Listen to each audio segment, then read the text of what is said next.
progress. Acting in secret and without proper accountability, and because they always get things wrong, we can reliably expect that there are going to be more scandals come out of this.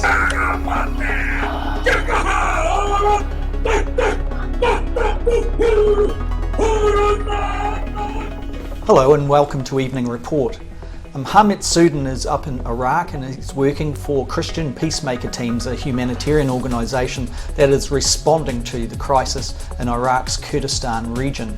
And we cross to Harmeet Sooden now. Good evening, Harmeet, or good morning. Hi, Selwyn. Last time we spoke, you described pressures impacting on people living in IDP camps, that's internally displaced persons camps. What is the latest of life inside these camps, Harmeet? So the specific IDP camp that I'm working in, I suspect this is happening in many IDP camps. There's a shortfall of funding, so that means resources are scarce. So in terms of just the basics, food, water, so on. There's a part of the camp that's new because of IDPs coming in from areas that have been retaken by the Iraqi forces, formerly ISIS-controlled. They're overcrowded, for example.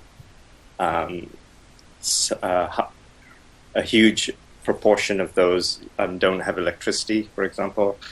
The sanitation is pretty atrocious, and there's been an outbreak in that new area, for example.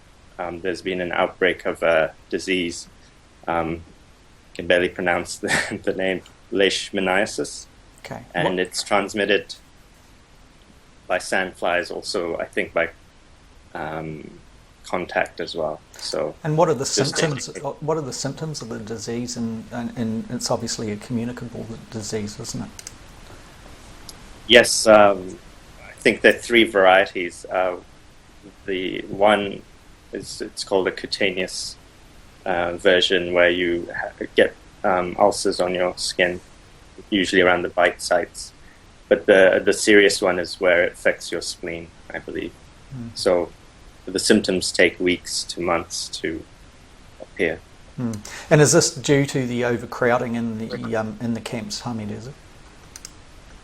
That's what the agencies running the camp, they definitely think that overcrowding and high tent density is facilitating the transmission of the disease. So what kind of numbers are we talking about in the camps, and what kind of size are the camps compared to those numbers? If we can kind of give viewers back here an idea of that. So there are about 2,800 families in the camp that I'm in. So there are camps with 17,000 families and so on. So this is medium to small in size. There are about 300 cases reported. Wow, that's a large proportion of the people there. So if you were looking at the sleeping quarters for the people, can you describe that for us? It's basically a small tent. You can have, for example, in that area, one family we visited, they had about 10 family members, and it's a very small tent. It's smaller than a living room. You can only stand in the center of it.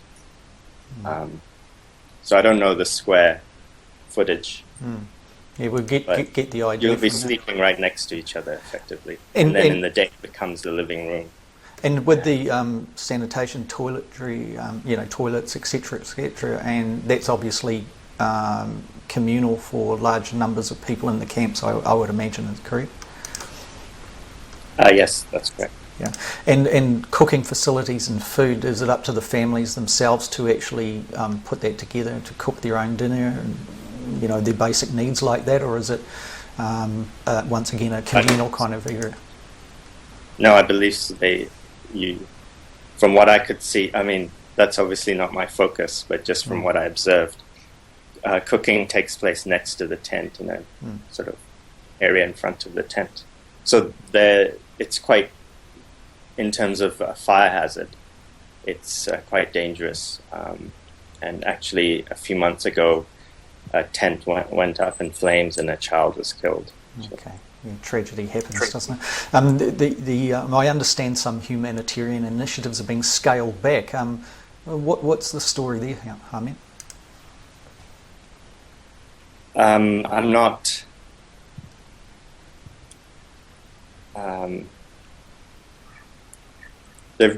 I've just read articles on by various UN agencies where they're talking about the amount of funding they need, and it's been scaled back. But I don't know any specific figures or details on that.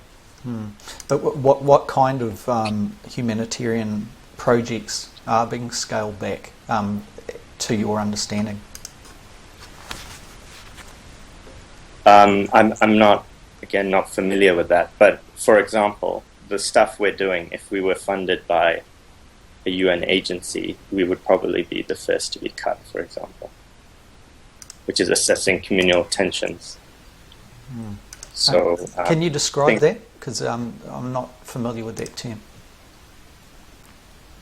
Sorry, which term? Okay, we'll just move on. Now, last time we spoke, you mentioned the security situation being relatively stable in the Kurdistan region where you are. Is that still the case? It's unchanged since I've been here. So my airline flight, my flights were cancelled, and my airline explained that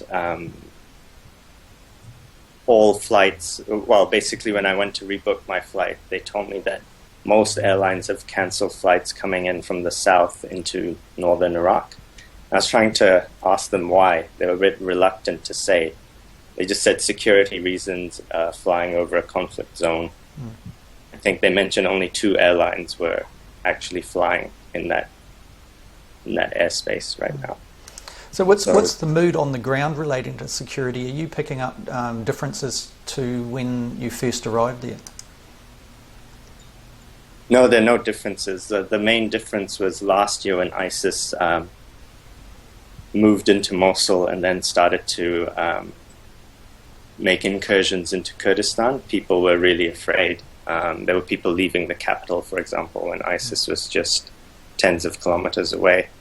But since the US coalition forces have entered the conflict, and the front line now is about, from where we are, about 100 kilometers, and from other places it's a little bit less, but people aren't really that worried anymore. But the fear has gone down significantly.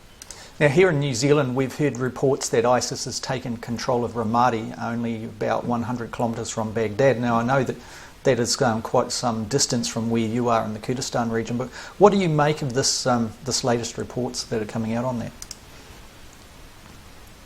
Well, it seems like, to date anyway, one of the biggest defeats of the Iraqi forces and the US-led coalition. In terms of the humanitarian consequences, I've heard about 25,000 people have been displaced. That's on top of an earlier 100,000 plus people who were displaced when, over the last year or so. But very few of those people are coming into Iraqi Kurdistan. So here, people haven't really talked about it much. Is it an issue of concern for those like yourselves who are watching, obviously, the security situation very closely? For me, it was a point of concern, and it was something that I would note, but I just don't hear people talking about it here. I understand in your region, in the Kurdistan region of Iraq, funerals with Peshmerga are becoming more frequent. What's happening there?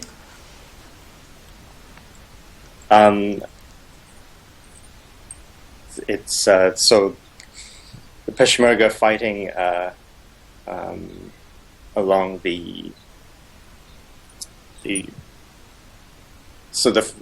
they're fighting along the border between Iraq proper and the Kurdistan region of Iraq. And obviously people are being killed. So I met a Peshmerga who's actually a Spanish citizen. And I just asked him what he thought of ISIS fighters or fighters fighting with ISIS. And in his description, there was almost a sense of respect for the fighters. He said they were highly experienced and highly trained from the encounters he'd had with them. He's a sniper, so so you hear people having, family members have died, and so it's a constant reminder that you're in a conflict zone, even though people may, on the surface, seem to just get on with life. Yeah. And what's on your schedule of tasks to do over the next week, Harmeet?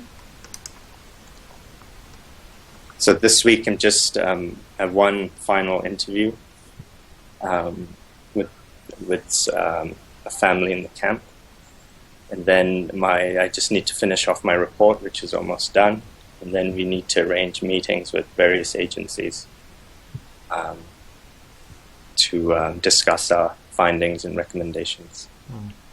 And so it's getting closer to when you will be intending on leaving. How much time have you got to table the report and to then brief those other agencies?